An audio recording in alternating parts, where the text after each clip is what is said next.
Friends, लगता है कि बाजार के लिए अभी बुरा वक्त खत्म नहीं हुआ है। एक बहुत बड़ी बुरी खबर और निकल के आ रही है और जिससे लग रहा है कि आने वाले समय में बाजार में हमें और गिरावट देखने को मिल सकती है। कुछ पॉजिटिव बातें जरूर है, लेकिन उस पर निगेटिव बातें ज़्यादा हावी है और ये जो खबरें हैं ये बाजार को और ज़्यादा गिरा सकती है।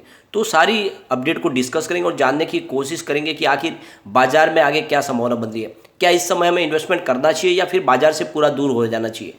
तो बाजार को लेकर बहुत सारी अपडेट है जिनको एक एक करके डिस्कस करेंगे और जानने की कोशिश करेंगे क्या करना चाहिए हमें। क्या इस समय इन्वेस्टमेंट करें और करें तो कौन से सेक्टर में करें और क्या लॉन्ग टर्म का नजरिया लेके करें या फिर शॉर्ट टर्म के लिए निवेश करें। सारी बातों को जानेंगे इस वीडियो के माध्यम से। जो लेटेस्ट अपडेट है आपको सारी मिल जाएगी। अगर आपको बाजार से संबंधित जानकारी चाहिए तो यहाँ पे आपको पूरा वीडियो देखना चाहिए। सारी अच्छी लेटेस्ट अपडेट आपको मिल जाएगी। लेकिन फ्रेंड, उससे पहले अगर आप पहली बार हमारे चैनल पे आए तो चैनल को सब्सक्राइब कर दीजिए, एक बेल आइकॉन दबा दीजिए ताकि जब भी नया वीडियो बने पहला नोटिफिकेशन आपको मिले। वीडियो पसंद आए तो लाइक शेयर जरूर कीजिए। चलो फ्रेंड, वीडियो स्टार्ट करते हैं। मैं हूं आपका दोस्त एस बी दवे और हमारे अपने चैनल ऑनलाइन कमाई में आपका बहुत बहुत स्वागत है। फ्रेंड्स, जैसे कि आपको पता ही होगा, रूस और यूक्रेन का युद्ध तो लगातार जारी है। आज 31वां दिन है और वहां से एक बहुत बुरी खबर निकल के आई है। रूस ने उत्तर अटलांटिक महासागर में अब परमाणु पनडुब्बियां भी उतार दी है। रूस ने करीब 16 बैलिस्टिक मिसाइलें ले जाने वाली ऐसी परमाणु पनडुब्बियों को उतार दिया है और इससे पहले ऑलरेडी रूस ने अपनी न्यूक्लियर फोर्सेस को अलर्ट रहने का आदेश भी दे दिया है। तो यहाँ पे सबसे बड़ी बात निकल के आ रही है, क्या परमाणु युद्ध होगा। जिस तरह से परमाणु पनडुब्बियों को समुद्र में उतार दिया गया, यहाँ से बहुत ज़्यादा डर की बातें निकल के आ रही है। उधर जर्मनी ने 1500 स्ट्रेला एंटी एयरक्राफ्ट मिसाइलें और 100 MG3 मशीन गन के खेप यूक्रेन पहुंचा दिए। तो दोनों तरफ से वार दर वार बढ़ते जा रहे हैं और मामला आगे बढ़ता जा रहा है। ये जो पोजीशन है ये सारी के सारी एक तरह से देखें तो बहुत ही सिचुएशन बिगड़ रही है और ये वॉर सिचुएशन जिस तरह से बिगड़ रही है, कहीं आने वाले समय में विश्व युद्ध की ये आहट न हो। फ्रेंड्स, यहाँ पे यूक्रेन के स्पेशल मिलिट्री ऑपरेशन का जो पहला फेज है वो खत्म हो चुका है। रूसी सैनिक अब यहाँ के पूर्वी डोनबास इलाके की आज़ादी पर फोकस कर रहे हैं, जहाँ पर रूस समर्थित अलगाववादी 8 साल से लड़ रहे हैं।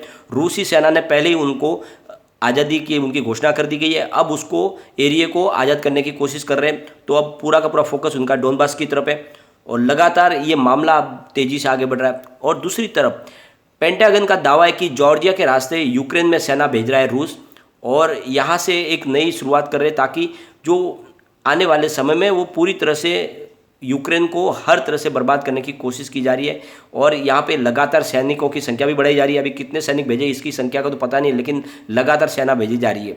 दूसरी तरफ अमेरिकी डिफेंस अधिकारी के मुताबिक यूक्रेन के शहर खैरसन से यूक्रेनी सेना के कब्जे को फिर से हटा दिया गया और वहाँ पे उसको आज़ाद कर लिया गया है। और अगर ऐसा होता है तो फिर रूसी सेना के लिए बहुत मुश्किल हो जाएगी। जैसे जैसे वो आगे कब्जा करके जा रहे हैं, पीछे से अगर यूक्रेनी उसको फिर से आज़ाद करवाएंगे तो फिर ये रूस के लिए बड़ी मुश्किल हो जाएगी। इतनी बड़ी युद्ध लड़ने के बाद भी अगर उनके हाथ से फिर से वो एरिया छीन रहा है तो ये मुश्किल की घड़ी है और ऐसे में फिर एग्रेसिव कोई भी डिसीजन लिया जा सकता है रूस की तरफ से, जो विश्व के लिए अच्छा नहीं होगा।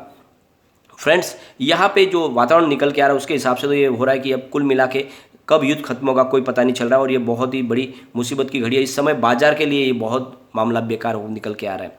यहाँ पे एक और अपडेट निकल कर आई है। सऊदी अरब के ऊपर भी एक आतंकी हमला हुआ है और उनके एक ऑयल डिपो के ऊपर हमला हुआ। सबसे बड़ी जो कंपनी है अरामको, एक ऑयल डिपो के ऊपर हमला हुआ है और इसकी जो ये विद्रोही जो संगठन है यमन के हुती संगठन, उसने इसकी जिम्मेदारी ली है कि हमने ये हमला किया है। उससे पहले समझ में आया था कि आग लगी है, लेकिन बाद में पता चला है कि ये एक आतंकवादी हमला है। तो जिस तरह से आतंकी हमले हो रहे ये सब अच्छी बात नहीं। और जिस तरह से फिलहाल तो पेट्रोल डीजल की प्राइस लगातार बढ़ रही है और इस तरह से अगर ऑयल डिपो के ऊपर हमला होगा तो फिर प्राइस और बढ़ सकती है। हमारे लिए सबसे बड़ी तकलीफ बात यह है कि हमारे यहाँ पे लगातार अब पेट्रोल डीजल की प्राइस बढ़ रही है। पिछले 137 दिन से प्राइस रुकी हुई थी, लेकिन अब लगातार बढ़नी शुरू हो चुकी है। तो यहाँ पे लगातार प्राइस बढ़ते हुए आज 5वां दिन है। 3.20 यानी 3 रुपये 20 पैसे की प्राइस ऑलरेडी बढ़ चुकी है और ये बहुत तेज़ी से बढ़ रही है। इस वजह से आने वाले समय में महंगाई का बड़ा झटका हमको लग सकता है और फिर यहाँ पे बाजार में उसका असर देखने को मिल सकता है। यहाँ पे सबसे बड़ी बात यह है कि लगातार प्राइस बढ़ रही है। सिर्फ पेट्रोल की नहीं बढ़ रही है, डीजल की नहीं बढ़ रही है, बल्कि CNG और PNG की प्राइस भी बढ़ा दिया गया है और घर के सिलेंडर की प्राइस भी बढ़ चुकी है। और इस वजह से आने वाले समय में महंगाई बढ़ना लाजमी है और ये जो महंगाई बढ़ेगी इसका असर बाजार पे देखने को मिलेगा। तो कुल मिला के बाजार के लिए फिलहाल सिचुएशन बिगड़ी हुई है। यहाँ पे सबसे बड़ी बात है कि मूडीज़ की तरफ से दावा किया जा रहा है कि आने वाले समय में धीरे धीरे करके प्राइस बढ़ाई जाएगी, क्योंकि काफ़ी ज़्यादा लॉस हो रहा था ऑयल कंपनियों को। करीब IOC BPCL और HPCL को मिलकर करीब 2.25 अरब डॉलर का ऑलरेडी लॉस हो चुका है, यानी 19,000 करोड़ रुपये का वो लॉस कर बैठे थे 137 दिन के अंदर। तो अब वो जो लॉस हुआ उसको रिकवर करने के लिए प्राइस धीरे धीरे बढ़ाई जाएगी, और जिस तरह से 80-80 पैसे करके बढ़ाई जा रही है उससे एक बात समझ में आ रहा है कि प्राइस एक साथ में नहीं बढ़ाई जाएगी बल्कि थोड़ा थोड़ा करके बढ़ाया जाएगा, और आने वाले समय में ये प्राइस और ज़्यादा बढ़ सकती है। तो हमारे लिए तो समझ लो कि बाजार के लिए अच्छी बात नहीं है कि महंगाई बढ़ेगी तो फिर बाजार में उसका इफेक्ट देखने को मिलेगा, बाजार में हमें बड़ी तेज़ी बनती हुई दिखाई फिर नहीं देगी। यहाँ पे सबसे बड़ी बात है कि जो फिलहाल पेट्रोल डीजल की प्राइस है वो कंपनियां तय करती है, इससे पहले सरकार करती थी, लेकिन 2010 के बाद इसका जो अधिकार है वो कंपनियों को दे दिया गया, अब कंपनियां करती है तय। और यहाँ पे सबसे बड़ी बात है, एक और अपडेट निकल के आ रही है, रिलायंस के ADAG ग्रुप यानी अनिल अंबानी ग्रुप के लिए एक बहुत बड़ी बुरी खबर निकल कर आई है। अनिल अंबानी का जो इस्तीफा हो चुका है रिलायंस पावर और रिलायंस इंफ्रास्ट्रक्चर से, दोनों कंपनियों से उनका इस्तीफा हो चुका है। वो बोर्ड ऑफ डायरेक्टर के पद पर थे।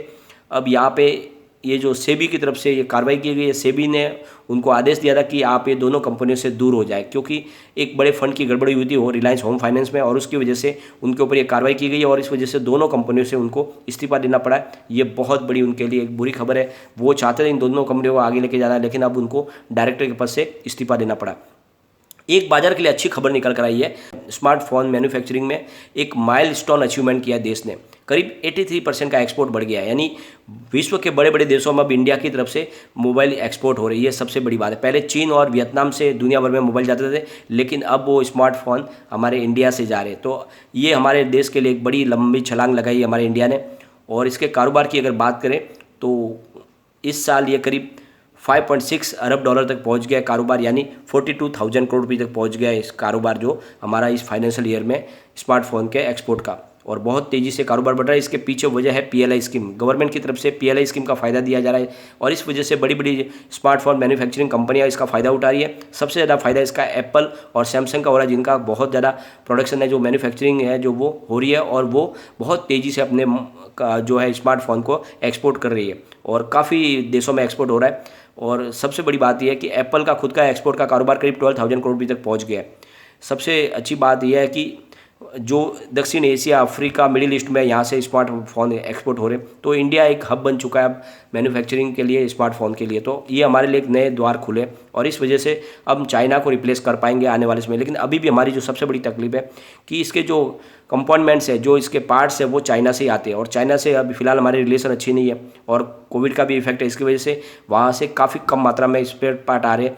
जो कंपोनेंट्स नहीं आने की वजह से यहाँ पे जो प्रोडक्शन है वो काफ़ी धीमा हो रहा है। उसके बावजूद भी ये जो इन्होंने परफॉर्मेंस दिखाई है, जो 83% का जो जंप दिखाया है, वो एक माइलस्टोन अचीवमेंट है। अगर ये पार्ट्स इंडिया में ही बनने लग जाए तो फिर आने वाले समय में और तेज़ी से हमारा ये एक्सपोर्ट का कारोबार बढ़ जाएगा। वैसे इंडिया में अब शुरुआत हो चुकी है, जो सेमीकंडक्टर के लिए यहाँ पे प्लांट लगने शुरू हो चुके हैं, आने वाले समय में सेमीकंडक्टर भी यहीं बनेंगे, तो इंडिया में कारोबार और तेज़ी से बढ़ेगा।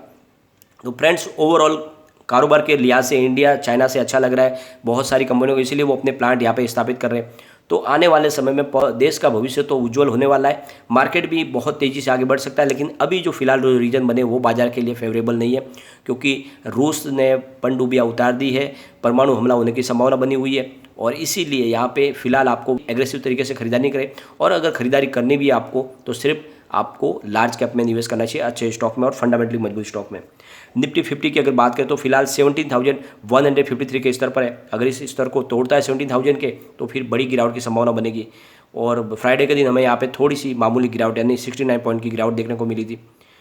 अब यहाँ पे सबसे बड़ी चिंताजनक बात है कि जो 2-3 दिन के लिए क्रूड ऑयल की प्राइस में थोड़ा ठहराव आया था, उसमें फिर से बढ़ोतरी शुरू हो गई है, जो एक बहुत बुरी बात है। इसका मतलब पेट्रोल डीजल की प्राइस में हमें राहत मिलती हुई दिखाई नहीं दे रही है।